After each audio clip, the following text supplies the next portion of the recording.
মেয়েদের পেশাবের পরে পানি ব্যবহার করার পরে মোছার জন্য আলাদা কাপড় ব্যবহার করা জরুরি কিনা, আজানের সময় কিছু খেলেই গুনাহ হবে কিনা, দুই হাতের উপর সিজদা করলে সিজদা আদায় হবে কিনা, শার্টের হাতা এবং প্যান্ট কি গুছিয়ে রেখে সালাত পড়া যাবে, নামাজের সিজদা অবস্থায় যদি পা উঠে যায় তাহলে নামাজের কোনো সমস্যা হবে কিনা, কোরবানির সাথে সন্তানের আকিকা দেওয়া জায়েজ হবে কিনা, বিতরের নামাজ কি কি সূরা দিয়ে পড়তে হয়, নতুন কোনো কাপড় পরে না ধুয়ে নামাজ পড়ে নামাজের কোনো ক্ষতি হবে কিনা, স্বামী সিগারেট খেলে ওয়াইফের করণীয়, কোনো বাচ্চার বিছানায় প্রসাব করলে বিছানা চাদর ওয়াশ করা যায় কিন্তু জাজিম বা তোষকে পেশাব করলে ধোয়া যায় না, এক্ষেত্রে করণীয় কি, টিকটিকি দেখলে কি মারতেই হবে, প্রয়োজনে কি খুঁজে খুঁজে মারতে হবে, বিষয়টা নিয়ে খুব দ্বিধাদ্বন্দ্বে আছি, জানাবেন প্লিজ। কোরআন কারীম যদি ভুল বশত পায়ে লাগে অথবা নিচে পড়ে যায় করণীয় কি, নামাজ শেষে জায়নামাজ সালাম করা কি ঠিক, ভাঙা প্লেটে খাওয়া যাবে কিনা, অনেক জায়গায় বসে প্রসাব করার ব্যবস্থা নেই, দাঁড়িয়ে পেশাব করতে হয়, এরকম পরিবেশ আমরা কি করব।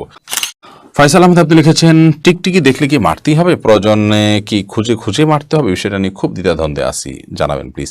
না, খুঁজে খুঁজেই আপনাকে মারতে হবে এমন কিছু এমন কোনো বাধ্যবাধকতা নেই, বরং আপনার চোখে পড়েছে উপদ্রব করে আপনি মারবেন, কিন্তু এটার জন্য আপনি খুঁজে খুঁজে বেড়াবেন, এটার পিছিয়ে পিছিয়ে ঘুরে বেড়াবেন, আপনার অনুসন্ধান করে বেড়াবেন, এই কথা হাদিসে বলা হয়নি।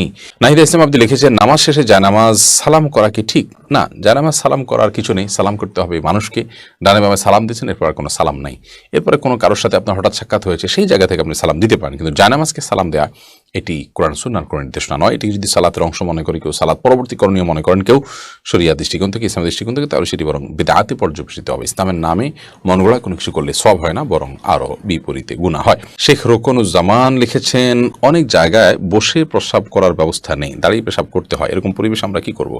যদি কোনো প্রকার ব্যবস্থা না থাকে এবং দাঁড়িয়ে পেশাব করা ছাড়া নিরুপায় থাকেন তাহলে আপনি অবশ্যই দাঁড়িয়ে পেশাব সেখানে করতে পারেন, যেহেতু আপনি নিরুপায়, কিন্তু নিয়মিত অভ্যাস বাড়ানো সঠিক নয়, কারণ নবী করিম সাল্লাল্লাহু আলাইহি ওয়াসাল্লাম বসেই সবসময় পেশাব করতেন, তবে বিশেষ একবার তিনি দাঁড়িয়ে পেশাব করেছেন এবং সেটি কারণ ছিল এমন একটা জায়গায় তিনি গেছেন যেখানে ময়লা আবর্জনা চতুর্দিকে ফেলেছে মানুষ এবং সেখানে বসার মতো কোনো জায়গা ছিল না, সেজন্য তিনি সেখানে দাঁড়িয়ে পেশাব করেছেন। প্রজাপতি নীর এর থেকে আপনি লিখেছেন ভাঙা প্লেটে খাওয়া যাবে কিনা, ভাঙা প্লেটে খাওয়া যাবে, কোনো অসুবিধা নেই, ভাঙা আয়নায় মাথা চেহারা দেখা যাবে সেটাতে কোনো অসুবিধা নেই। আমরা অনেকে মনে করি ভাঙা প্লেটে খাওয়া যাবে না, ভাঙা আয়নায় চেহারা দেখা যাবে না, এটা নিছকই আমাদের সামাজিক কুসংস্কার। ভাঙা প্লেটে ভাঙা অংশে জীবাণু থাকতে পারে, সেজন্য আপনি ওইটাতে খেলে অস্বাস্থ্যকর হতে পারে, সেটা তো আপনার একান্ত স্বাস্থ্যগত বিষয়, বাট সেটাও তো নিশ্চিত নয়, বিধায় ভাঙা প্লেটে খেলে যে গুনাহ হয়ে যাবে বা নাজায়েজ হবে এটা সেরকম নয়, এবং ভাঙা আয়নায় চেহারা দেখলে কোনো অসুবিধা হবে না। এমনি মুস্তাফিজুর রহমান আপনি লিখেছেন কোরআন কারীম যদি ভুল বশত পায়ে লাগে অথবা নিচে পড়ে যায় করণীয় কি, ভুল বশত পায়ে লাগলে অথবা নিচে পড়ে গেলে আল্লাহর কাছে মাপ চাইতে হবে, যদি এটা অনিচ্ছাকৃত তারপরে মাপ চাই নিতে হবে, এবং সেই সাথে ভবিষ্যতের জন্য এরকমটি না হয় সেজন্য সাবধানতা অবলম্বন করতে হবে। এর কারণে আপনার বিশেষ কোনো কাফারা নাই। আমরা ছোটবেলা থেকে যে সমস্ত কথা শুনে আসছি যে এর কারণে এত কেজি লবণ দিতে হবে, চাল দিতে হবে গরিবকে ইত্যাদি, এগুলো আমাদের নিজেদের মন গড়া নানান কথাবার্তা। মূলত যদি পড়ে যায় ইচ্ছাকৃত নয় বরং ভুলে পড়ে গেছে, তাহলে সেক্ষেত্রে সেটার কারণে আপনার বিশেষ কোনো করণীয় নাই, সামনে থেকে সাবধানতা অবলম্বন করতে হবে, এবং যেটি হয়ে গেছে আল্লাহ কোরআনের প্রতি অনিচ্ছাকৃত তার জন্য আল্লাহর কাছে মাপ চাইতে হবে।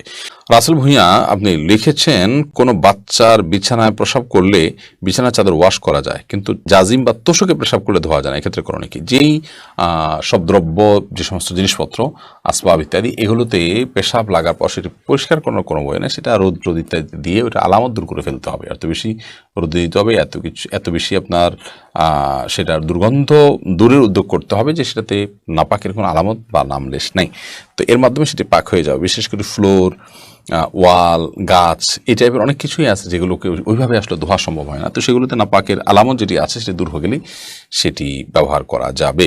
লায়লা নূর কদর এআইডি থেকে লিখেছেন স্বামী সিগারেট খেলে ওয়াইফের করণীয় কি, ওয়াইফ তাকে বোঝাবেন, যথাসম্ভব নিজে না পারলে অন্য কাউকে দিয়ে বোঝাবেন, আল্লাহর কাছে দোয়া করবেন, তারপর তিনি যদি ফিরে না আসেন একান্ত তার গুনাহ হবে, ওয়াইফ অন্তত দায় মুক্ত হলেন।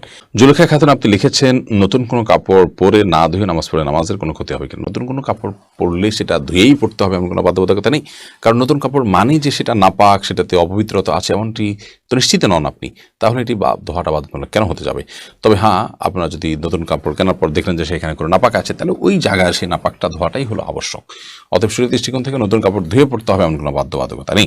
দিনের পথিক আইডি থেকে আপনি লিখেছেন বিতরের নামাজ কি কি সূরা দিয়ে পড়তে হয়, ভিতরের সালাতের প্রথম রাকাতে সূরা সাব্বিহিসমা রাব্বিকাল আলা, দ্বিতীয় রাকাতে সূরা কাফিরুন এবং তৃতীয় রাকাতে সূরা ইখলাস কুল হুয়াল্লাহ পাঠ করা, এটি সুন্নাহ। নবী করিম সাল্লাল্লাহু আলাইহি ওয়াসাল্লাম বিদেশ সালাতে সচরাচর এই সূরাগুলো তেলাওয়াত করতেন, বিধায় আপনি এই সূরাগুলো তেলাওয়াত করতে পারেন। নবীজুল ইসলাম খান আপনি লিখেছেন, কোরবানির সাথে সন্তানের আকিকা দেওয়া জায়েজ হবে কিনা। কোরবানির সাথে আকিকা না দিয়ে আকিকা আলাদা দিবেন, কোরবানি আলাদা দিবেন, এটাই নিরাপদ। এবং নবী করিম সাল্লাল্লাহু আলাইহি ওয়াসাল্লাম আপনার আকিকার জন্য যে মাসনুন ওয়াক্ত নির্ধারণ করেছেন সপ্তম দিন, কোরবানির জন্য সেটার জন্য অপেক্ষা কেন করবেন? যদি কারো সপ্তম দিনটা কোরবানির দিন হয় এবং সেই দিনে গরুতে তিনি কোরবানির আকিকা একসাথে দেন, হানাফি মাযহাব অনুযায়ী হয়ে যাবে।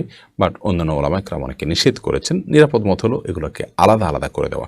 হাদিসে আকিকা এবং কোরবানি একসাথে দেওয়ার কথা বলা নাই, কিন্তু হানাফি মাযহাব ওলামা ইকরামের বক্তব্য হলো যে যদি যেহেতু আকিকা এবং আপনার কোরবানি একই ক্যাটাগরির ইবাদত, সেজন্য আপনার দুইটা একসাথে দেওয়া যাবে। কিন্তু যেটি বলেছি অন্যান্য ওলামাদের বিভিন্ন মত রয়েছে। সুমন আহমেদ আপনি লিখেছেন, নামাজের সিজদা অবস্থায় যদি পা উঠে যায় তাহলে নামাজের কোনো সমস্যা হবে কিনা। সিজদা অবস্থায় যদি পা সামান্য উঠে আবার আপনি জায়গায় নিয়ে গেছেন, কোনো অসুবিধা হবে না। আর যদি পুরো সিজদা জুড়ে উঠে থাকে তাহলে আপনার নামাজ হবে না, কারণ নবী করিম সাল্লাল্লাহু আলাইহি ওয়াসাল্লাম বলেছেন, আমি উমিরতু আন আসজুদা আলা সাবআতি আযমিন, 7টি অঙ্গের উপরে, 7টি হাড্ডির উপরে, শক্ত অঙ্গের উপরে আমাকে সিজদা করতে নির্দেশ করা হয়েছে। তার মধ্যে কপাল আর নাক, 2 হাত, 2 হাঁটু এবং 2 পায়ের যে আঙ্গুলগুলো সেগুলো। অতএব এগুলোর কোনো একটা যদি আপনার এই 7টি অঙ্গের কোনো একটি যদি সরে যায় সামান্য সময়ের জন্য অসুবিধা নেই, আবার তিনি জায়গা নিয়ে গেছেন। কিন্তু যদি পুরো সালাত জুড়ে, পুরো রাকাত জুড়ে, সিজদা জুড়ে তার এটা যদি পৃথক থাকে তাহলে সেক্ষেত্রে সেটি জায়েজ হবে না এবং সে নামাজ হবে না, কারণ এটা ওয়াজিব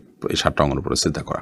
আবু সাইদ আব্দুল্লাহ আপনি লিখেছেন, শার্টের হাতা এবং প্যান্ট কি গুছিয়ে রেখে সালাত পড়া যাবে? শার্টের হাতা এবং প্যান্ট গুছিয়ে সালাত আদায় করা মাকরুহ, নবী করিম সাল্লাল্লাহু আলাইহি ওয়াসাল্লাম নিষেধ করেছেন এটি, এই জন্য এটা ছেড়ে সালাত আদায় করতে হবে। তবে হ্যাঁ, প্যান্টের বিষয়টা হলো সেটা যদি কেউ টাকনুন নিচে পড়ে যায় সেটা থেকে বাঁচার জন্য গোছান, তাই সেটা জায়েজ আছে, কিন্তু সেটা সলাতে শুধু না বরং সবসময় এরকম রাখতে হবে। এইচ.এম. হাসান লিখেছেন, 2 হাতের উপর সিজদা করলে সিজদা আদায় হবে কিনা। সিজদা করবেন আপনি জমিনে, হাতের উপরে সিজদা করবেন না। যদি কোনো কারণে হাতের উপরে কেউ সিজদা করেন, হয়তো জমিন তার জন্য উপযোগী না বা জমিনে করার কোনো ব্যবস্থা নেই, আদায় হয়ে যাবে তার সালাত। রাইসানি আপনি লিখেছেন, আজানের সময় কিছু খেলে গুনাহ হবে কিনা। আজানের সময় কোনো কিছু খেলে কোনো গুনাহ হবে না। আমরা অনেকে মনে করি আজানের সময় কিছু খাওয়া বা পান করা যাবে না, এটা করা যাবে না, ওটা করা যাবে না। আপনি যে কোনো কাজ করতে পারেন, টয়লেটে থাকলে আপনি টয়লেটে কাজও সারতে পারেন। তবে আপনি যখন টয়লেটে নাই, পবিত্র জায়গায় আছেন বা স্বাভাবিক অবস্থা আছেন, তখন আপনি আজান শুনলে আজানের জবাব দেওয়ার চেষ্টা করবেন। এটা হলো মূল কথা। খেতে গেলে খাওয়ার ফাঁকে ফাঁকে আপনি আজানের জবাব দেওয়ার চেষ্টা করবেন, কিন্তু আজান হলে কিছু খেতে পারবেন না এমন কোনো কথা নেই। এখানে বিষয় হলো জবাব দেওয়ার চেষ্টা করবেন যদি আপনি পবিত্র জায়গায় থাকেন। বিলকিস বেগম আপনি লিখেছেন, মেয়েদের পেশাবের পরে পানি ব্যবহার করার পরে মোছার জন্য আলাদা কাপড় ব্যবহার করা জরুরি কিনা। না, আলাদা কাপড় ব্যবহার করা জরুরি না। পানি ব্যবহার করার পরে যদি নাপাক দূর হয়ে গেছে মনে হয় তাহলে সেটি যথেষ্ট, আলাদা করে কাপড় ব্যবহার